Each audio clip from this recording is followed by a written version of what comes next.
राधा स्वामी जी। संगत जी, मेरी एक अभ्यासी सत्संगी से बात हुई। उन्होंने बताया कि कैसे बाबा जी मौत से पहले हमको दर्शन देते हैं और कैसे हमारी संभाल करते हैं, कैसे हमारा अंतिम समय आने से पहले ही हमारे सभी कर्मों का भुगतान भी करवा देते हैं। उन्होंने यह भी बताया कि जब उनकी दादी जी का अंतिम समय आया तो कैसे गुरु ने उनकी संभाल की। जो उन्होंने बताया उन सभी बातों को आगे हम इस वीडियो में शेयर करेंगे। मैं कल एक अभ्यासी सत्संगी से मिला। मैंने उस सत्संगी के बारे में और उनके भजन सिमरन के बारे में बहुत कुछ सुन रखा था। मैं उनसे खुद भी मिलना चाहता था, लेकिन कल मुझे उनसे मिलने का एक मौका मिल गया। उन्होंने मुझे बाबा जी के बारे में 5 ऐसी बातें बताई जो ना तो आपने और ना ही मैंने पहले कभी सुनी थी। वह 5 बातें कौन सी है, मैं इस वीडियो के माध्यम से आपसे साझा करूंगा। संगत जी, उससे पहले आप इस चैनल को सब्सक्राइब जरूर कर दें और वीडियो को लाइक भी कर दें और कमेंट बॉक्स में राधा स्वामी लिखना मत भूलना।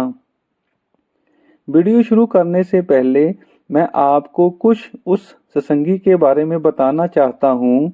उस सत्संगी की आयु 50 से 55 साल के बीच में होगी। वह सत्संगी फौज से रिटायर्ड है। मुझे किसी ने बताया था कि उस सत्संगी का भजन सिमरन पर बैठने का समय लगभग 5 घंटे के आसपास है। इन 5 घंटे में ना तो वह हिलते हैं और ना ही अपने आसन को चेंज करते हैं। जिस भी आसन में बैठ जाते हैं उसी में इतना समय भजन सिमरन करते हैं। मेरे हिसाब से तो इतना समय वह ही सत्संगी बैठ सकता है जिसकी अंदर से भजन सिमरन में तरक्की होने लगती है और अंदर बहुत से दृश्य दिखाई देने लगते हैं। जब मैं उनसे मिला तो मैंने उनसे कहा कि मैं आपसे बात करना चाहता हूं, तो उन्होंने मुझे साफ कह दिया कि अगर आप दुनियादारी की बात करना चाहते हैं तो मेरे पास इतना समय नहीं है। संगत जी, ऐसा ही होता है। जब किसी व्यक्ति की भजन सिमरन में तरक्की होने लगती है तो वह दुनियादारी की बातों में इंटरेस्ट लेना बंद कर देता है। उसको ऐसा ही लगने लगा है कि मैं अपना समय बर्बाद कर रहा हूँ। तो फिर मैंने उनसे कहा कि मैं आपसे बाबा जी के बारे में और परमार्थ के बारे में ही बात करना चाहता हूँ। तो फिर जाकर उन्होंने आगे बात करना शुरू की। हमारी कुछ समय बात हुई तो मैंने उनसे एक सवाल पूछा कि मुझे कुछ ऐसी बातें बताएं जिसके बारे में संगत नहीं जानती। तो फिर उन्होंने 5 बातें बताई। मैं आगे आपसे सब शेयर करने वाला हूँ। उन्होंने सबसे पहली बात बताई, हमारी दादी जी को महाराज साबन सिंह जी से नामदान मिला हुआ था। उन्होंने मौत के कुछ दिन पहले ही बता दिया था कि महाराज जी इस दिन हमें लेने के लिए आएंगे और हमें खूब भजन सिमरन करने के लिए बोला है। तो माता जी ने बोला कि आप हमें अभी ले जाएं।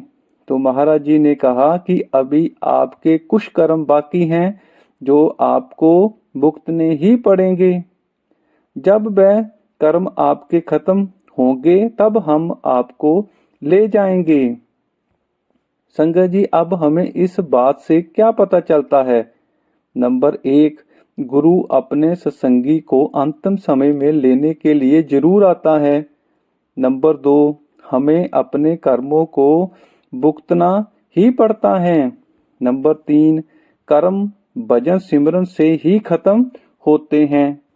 दूसरी बात उन्होंने बताई, हमारी दादी जहाँ पर भजन सिमरन करती थी उस रूम में किसी को नहीं आने देती थी।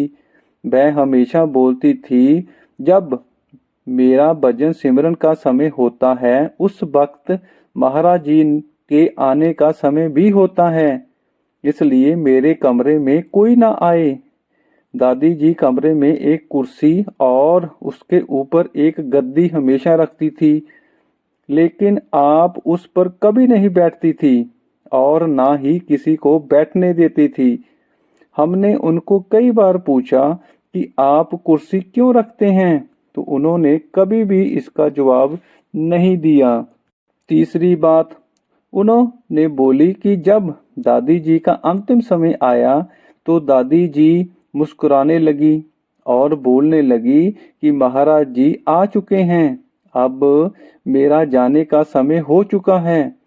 फिर दादी जी ने दोनों हाथ जोड़ लिए और आंखें बंद करके सिमरन करने लगी। हमें तो यह भी मालूम नहीं पड़ा कि दादी जी श्वास छोड़ चुके हैं। उनको अंतिम समय में कोई भी तकलीफ का सामना नहीं करना पड़ा। ऐसा ही वाक्य एक बार पहले भी किसी सत्संगी के साथ हुआ था। जब उनका अंतिम समय आया तो वह दीवार की तरफ देखते देखते बात करने लगे और बोले कि मैं अपने परिवार वालों को बता दूं। फिर थोड़ी देर बाद बोले, क्या नहीं बताना है? उस वक्त परिवार वाले भी हैरान हुए कि यह किन से बात कर रहे हैं, पहले तो ऐसा कभी नहीं किया था।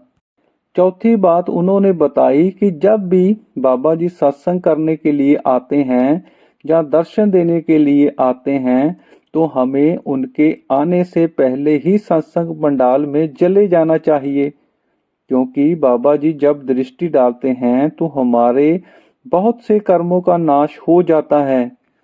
उन्होंने बोला कि बहुत से सत्संगी ऐसे हैं जो बाबा जी के सत्संग पंडाल में आने से पहले लगभग 2 घंटे पहले ही सत्संग सुनने के लिए बैठ जाते हैं, लेकिन बहुत से सत्संगी ऐसे भी हैं जो बाबा जी के आने के बाद भी शेड से बाहर ही रहते हैं। यह उनकी सबसे बड़ी गलती होती है। उनको यह मालूम ही नहीं उन्होंने कितनी बड़ी दौलत गवा दी। पांचवी बात, उन्होंने बोला अगर आपका भजन सिमरन में मन नहीं लगता तो आप हार ना माने। जिस दिन आपको अंदर से रस आने लगेगा फिर आपका मन ही आपको भजन सिमरन करने के लिए प्रेरित करेगा। अंदर से रस कब आएगा? जब हम लगातार सच्चे मन से भजन सिमरन करते रहेंगे।